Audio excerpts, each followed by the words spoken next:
Dalam video ini, kita akan menjelaskan tentang tetesan ilmu terakhir yang ketiga, yaitu anak Daud atau genetika Daud atau daging Maria. Jika Yesus Kristus itu daging Maria, maka dia harus diciptakan. Jika kita berkata daging manusia Yesus itu diciptakan, maka dia harus daging Maria. Jika Anda berpendapat bahwa Yesus Kristus itu daging Maria atau diciptakan, maka Anda harus menganut doktrin Tritunggal yang lama. Padahal, berdasarkan hasil analisis saya menemukan bahwa doktrin Tritunggal yang lama ini ditemukan sesat. Ya, jadi ada konsekuensinya kalau Anda berpendapat bahwa Yesus Kristus itu diciptakan atau daging Maria. Begitu. Nah, untuk itu kita harus ketahui lebih lanjut tentang ujung daripada pandangan yang seperti ini. Jadi, pandangan yang mengatakan bahwa Yesus Kristus diciptakan atau daging Maria dijelaskan dalam dua versi. Yang pertama adalah versi Katolik dan yang kedua adalah versi Protestan. Protestan berpendapat bahwa Yesus Kristus itu terdiri dari natur kemanusiaan dan natur keilahian. Natur kemanusiaan ini adalah natur yang diciptakan, sedangkan natur keilahian adalah natur yang tidak diciptakan. Natur kemanusiaan dilahirkan dari Bunda Maria, sedangkan natur keilahian telah ada sejak semula. Dengan demikian, dua natur ini saling menyatu dengan metode natur ilahi mendiami natur kemanusiaan. Itu berarti penggambaran seperti ini adalah penggambaran tentang dua pribadi yang saling menyatu, yaitu antara manusia dan firman. Di mana kita ketahui bahwa firman yang dimaksud adalah pribadi kedua Allah Tritunggal menurut anggapan mereka. Hal ini didukung oleh pernyataan mereka selanjutnya, yaitu bahwa Allah itu tidak berubah, kemudian kedua natur itu tidak bercampur, dan masing-masing mempertahankan entitasnya. Natur kemanusiaan, ya natur kemanusiaan. Natur keilahian, ya natur keilahian. Masing-masing berjalan menurut fungsinya. Sedangkan menurut versi Katolik, Bunda Maria tidak melahirkan natur kemanusiaan. Menurut mereka, Bunda Maria melahirkan pribadi. Itu berarti Yesus Kristus itu terdiri dari daging plus nyawa plus roh. Nah, daging, nyawa, dan roh ini semacam digenggam atau didiami juga sebenarnya oleh roh Allah. Selanjutnya, jika dijelaskan secara lebih detail lagi, ternyata pada ujungnya mereka mengatakan bahwa daging plus nyawa plus roh ini adalah unsur manusia yang diciptakan. Jadi sebenarnya sama saja ujungnya antara penjelasan menurut Protestan dan penjelasan menurut Katolik. Karena yang dipersoalkan di sini adalah daging manusia Yesusnya itu, apakah diciptakan atau tidak. Tapi ternyata kedua-duanya berpendapat bahwa sama-sama diciptakan. Lalu bedanya apa? Tidak ada sebenarnya. Nah, ini memang saya sendiri pun ya agak bingung dengan cara mereka ini, karena mereka menjelaskan ini secara loncat seperti katak. Saya tidak bermaksud merendahkan, tetapi ini adalah kenyataan yang kita lihat bahwa mereka menjelaskan sesuatu atau doktrin yang sepenting ini dengan metode katak meloncat. Tidak ada kronologi, mereka tidak menjelaskannya secara tuntas. Kemudian mereka memaksa orang lain harus percaya dengan apa yang mereka jelaskan itu. Jadi, saya berpendapat bahwa apa yang kita jelaskan itu harus dibuat kronologinya atau argumen logis yang tersusun secara rapi supaya orang dapat mencerna. Kalau memang penjelasan kita itu sampai tuntas, maka pengertian orang itu dapat terbuka. Kalau begitu, menurut orang jika masuk akal, maka orang itu akan percaya, kan begitu. Nah, untuk itu saya akan membantu mereka untuk menjelaskan ini secara tuntas. Nah, untuk bisa kita katakan bahwa daging manusia Yesus itu diciptakan, maka kita harus ketahui bagaimana daging itu diciptakan.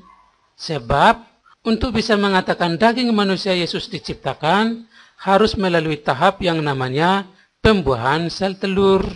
Supaya ada pembuahan sel telur, maka harus ada pengeluaran sel telur.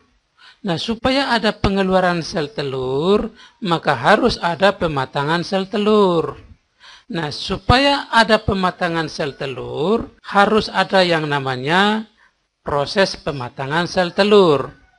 Masalahnya pada kenyataan, tidak ada proses pematangan sel telur. Itu berarti tidak ada sel telur yang dimatangkan. Oleh karena tidak ada sel telur yang dimatangkan, maka tidak ada sel telur yang dikeluarkan. Oleh karena tidak ada sel telur yang dikeluarkan, maka tidak ada sel telur yang dibuahi. Oleh karena tidak ada sel telur yang dibuahi, maka tidak ada daging yang tercipta. Oleh karena tidak ada daging yang tercipta, maka Yesus Kristus bukan daging Maria. Begitu. Hal ini diteguhkan dalam kesaksian Tuhan kita Yesus Kristus, di mana dalam penjelasannya kita menemukan bahwa anak Daud bukan anak Daud.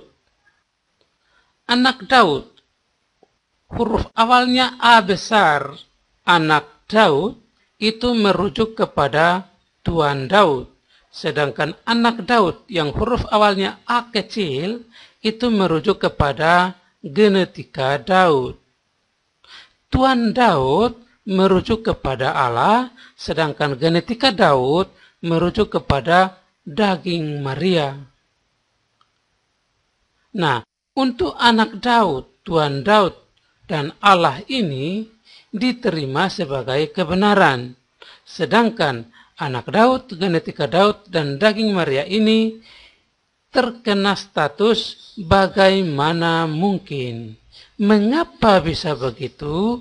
Karena itu tadi, tidak ada proses pembuahan sel telurnya, makanya terkena status bagaimana mungkin. Begitu. Lalu, yang benarnya itu bagaimana? Sekarang kita akan menjelaskan tentang yang benarnya. Bagaimana kebenaran ini bisa terjadi? Karena daging manusia Yesus itu dikandung dari roh, kemudian dilahirkan dari roh. Kemudian apa yang dilahirkan dari roh itu adalah roh. Ini adalah kebenaran. Lalu bagaimana kebenaran ini bisa terjadi? Karena Allah itu adalah Allah Tritunggal yang perikoresis, yang terdiri dari hikmat. Jika Anda merasa sulit dengan kata hikmat, Anda bisa ganti dengan firman. Jika firman menurut Anda agak sulit, Anda bisa ganti dengan ilmu. Jadi, Allah itu adalah ilmu. Nah, ilmu itu hakikatnya adalah roh. Nah, ilmu itu memiliki sifat menghasilkan apa yang fisik. Oleh karena fisik merupakan sifat daripada ilmu, maka fisik itu adalah ilmu. Begitu. Nah, fisik ini adalah kata umum. Salah satu bagian yang ada di dalam fisik itu adalah daging. Nah, Oleh karena fisik itu adalah ilmu, karena merupakan sifat daripada ilmu, maka daging pun sama.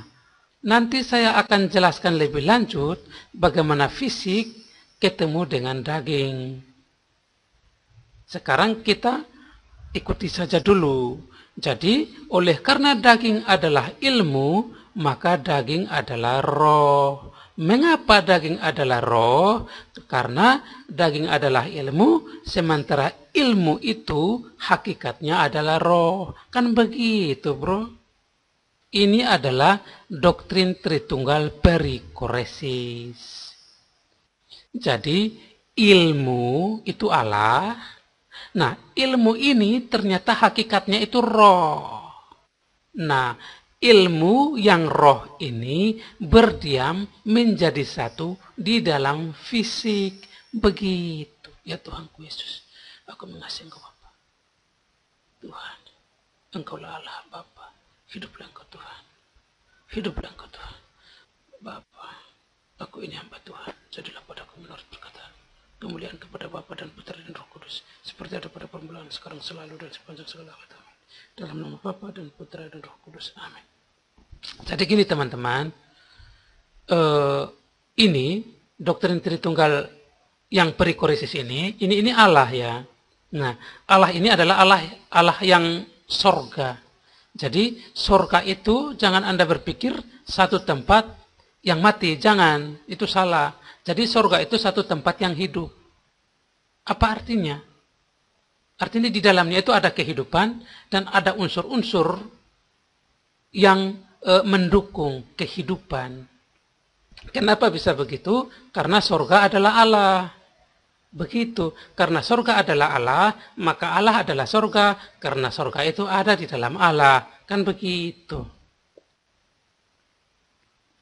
Oleh karena Allah adalah sorga, maka sebenarnya sorga itu adalah tempat yang netral. Oleh karena sorga itu tempat yang netral, maka sorga itu merupakan satu tempat yang dapat didiami oleh roh sekaligus daging. Begitu. Kan surga itu kan Allah. Sementara Allah itu terdiri dari roh sekaligus daging. Kenapa bisa daging? Karena daging itu merupakan bagian daripada fisik. Sementara sifat daripada ilmu adalah menghasilkan apa yang fisik. Oleh karena menghasilkan apa yang fisik merupakan sifat daripada ilmu, maka fisik itu sendiri telah ada sejak semula bersamaan dengan ilmu itu ada. Jadi pada saat ilmu itu ada, fisik itu sudah ada. Begitu. Sebagaimana dengan kasih, kasih itu adalah sifat Allah. Ketika ada Allah, pada saat itu juga ada kasih. Begitu. Jadi fisik itu telah ada bersama-sama dengan ilmu pada saat ilmu itu ada. Karena fisik itu merupakan sifat daripada ilmu. Begitu. Makanya sebenarnya surga itu adalah tempat yang netral yang bisa dihuni oleh roh sekaligus daging. Ya Tuhan, Engkaulah Allahku. Hiduplah Engkau Tuhan. Aku ini hamba Tuhan. Jadilah padaku. Selanjutnya, ya, ini adalah kebenaran Bapak Ibu, karena memang nyatanya seperti itu. Ini kebenarannya begitu. Nah, bagaimana hal ini bisa terjadi Bapak Ibu? Kita jelaskan ini. Ini adalah ilmu yang Bapak Ibu perhatikan ini. Nah, ilmu ini hidup Bapak Ibu. Karena dia hidup, maka ilmu itu memberikan kehidupan. Kalau dia hidup, maka ilmu itu sendiri adalah nyawa. Ingat itu ya, ilmu itu hidup. Kalau dia hidup, maka ilmu itu nyawa. Kalau dia hidup dan dia nyawa, maka ilmu itu roh. Begitu. Nah, ternyata ilmu itu juga memiliki sifat menghasilkan apa yang fisik. itu berarti fisik ini merupakan bagian integral daripada ilmu. Sehingga hidup, nyawa, roh itu menjadi satu kesatuan bersama dengan akal budi, yaitu ilmu tadi, berdiam di dalam fisik ini. Begitu. Ini adalah Allah yang utuh dan satu. Begitu. Ilmu ini adalah logis. Logis ini adalah logos. Logos ini adalah firman. Firman ini adalah akal budi. Akal budi ini adalah hikmat. Hikmat ini adalah Allah. Oleh karena ilmu adalah Allah, maka Allah ini harus ilmu. Begitu. Sebab jika Allah bukan ilmu, maka ada dua kemungkinan yang akan terjadi. Yang pertama, ada Allah lain selain ilmu. Dan yang kedua, pernyataan bahwa ilmu adalah Allah itu harus bernilai salah. Faktanya, ilmu adalah Allah. Maka ketika dibalik, harus Allah adalah ilmu. Begitu. Karena Allah itu cuma satu. Kalau Allah hanya 5, maka akan bernilai salah kalau Allah adalah ilmu. Tapi kan Allah cuma satu. Sehingga pernyataan Allah adalah ilmu harus benar. Begitu. Nah, oleh karena Allah adalah ilmu, maka semua yang berlaku pada ilmu harus berlaku sama pada Allah. Sehingga menjadi Allah itu hidup, Allah itu nyawa, Allah itu roh. Nah, jika ilmu itu fisik, maka Allah itu harus fisik. Begitu. Nah, fisik ini ada dua, Bapak Ibu. Ada fisik kudus dan ada fisik fana. Fisik fana adalah segala macam fisik yang dapat kita lihat, yang dapat kita raba di alam semesta ini. Ya. Nah, sementara fisik kudus adalah fisik yang merupakan bagian integral daripada ilmu yang telah ada sejak semula secara bersama-sama pada saat ilmu itu ada. Nah, itulah yang disebut dengan fisik kudus. Begitu. Nah, fisik kudus ini salah satu contohnya adalah api yang menyala dari dalam semak duri, tetapi semak durinya tidak terbakar. Kemudian berbincang-bincang atau berkomunikasi dengan Nabi Musa di Gunung Sinai. Itu adalah api kudus. Mengapa disebut api kudus? Karena dia menunjukkan perbedaan yang sangat jelas. Kalau api fana yang menyala di dalam semak duri, pasti semak duri itu akan terbakar. Tetapi karena yang menyala itu adalah api kudus, maka api kudus itu unik, dia tidak wajib membakar. Begitu. Api ilahi namanya. Tetapi api ilahi itu adalah api fisik yang dapat dilihat dan diraba. Oleh karena dia kudus, maka dia tidak bisa didekati. Begitu. Itu namanya api kudus. Api kudus itu adalah fisik. Allah adalah api, tetapi Allah bukan api.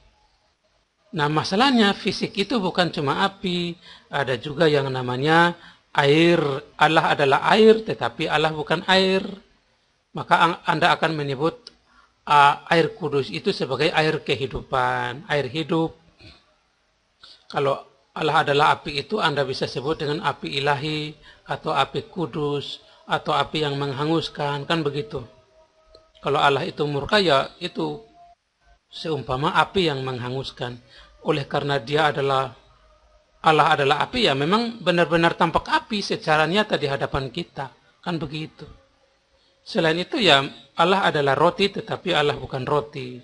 Yang disebut dengan roti itu ya ilmu tadi. Ilmu itu kan memberikan kehidupan karena ilmu itu hidup, ya kan?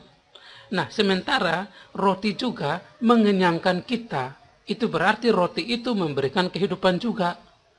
Nah, ada kesamaan, ilmu memberikan kehidupan, roti juga memberikan kehidupan. Itu berarti ilmu itu roti, roti itu ilmu, begitu. Nah, roti hidup yang turun dari surga itu adalah ilmu itu tadi. Begitu.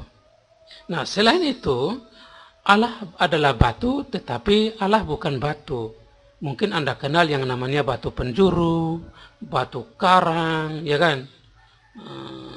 Itu. Terus, tidak hanya itu, bagaimana kita bisa menghubungkan fisik ini ke dalam bagian-bagian, termasuk di dalamnya itu adalah daging. Ya kan? Bagaimana caranya?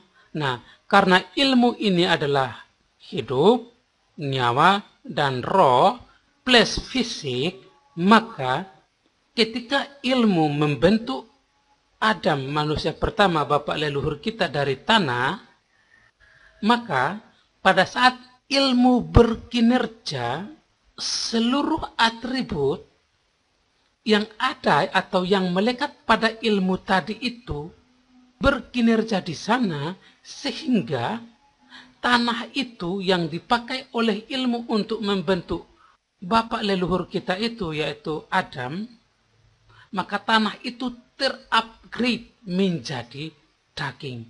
Jadi ketika ilmu bekerja, oleh karena dia hidup, dia nyawa, dia roh, dia fisik, maka ketika ilmu membentuk tanah itu, maka tanah itu sendiri terupgrade secara otomatis menjadi daging.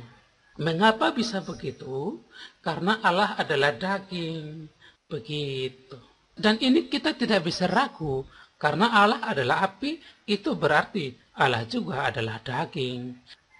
Kalau Allah bisa batu, mengapa Allah tidak boleh daging? Kalau Allah bisa air, mengapa Allah tidak boleh daging? Kan begitu. Begitu ya teman-teman.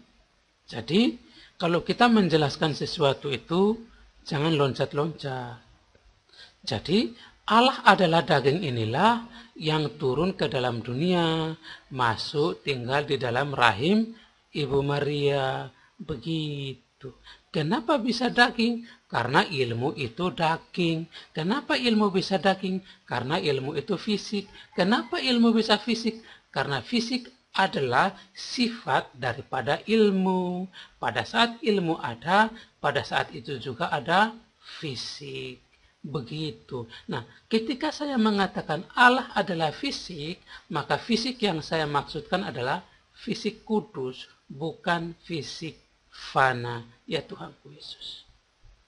Tuhan, ampun Tuhan, Engkau lalaku, hiduplah Engkau Tuhan, Allah yang Maha Kuasa. Terpujilah ya. Dalam nama Yesus aku berdoa. Kemudian kepada Bapa dan Putra dan Roh Kudus, seperti ada pada permulaan, sekarang, selalu, dan sepanjang segala abad. Dalam nama Bapa dan Putra dan Roh Kudus. Oke teman-teman, saya pikir sudah selesai sampai di sini saja. Barangkali ada pertanyaan, monggo disampaikan. Ini seharusnya materi untuk bulan Maret, tetapi bulan April baru bisa saya sampaikan karena saya juga sekarang aktif di Facebook ya. Semoga kebenaran Tuhan ini dapat tersampaikan kepada dunia. Untuk Pak Mel, untuk Pak Esra, untuk Pak Deki, untuk Pak MIM, semoga mendengarkan ini. Oke, itu saja. Terima kasih banyak.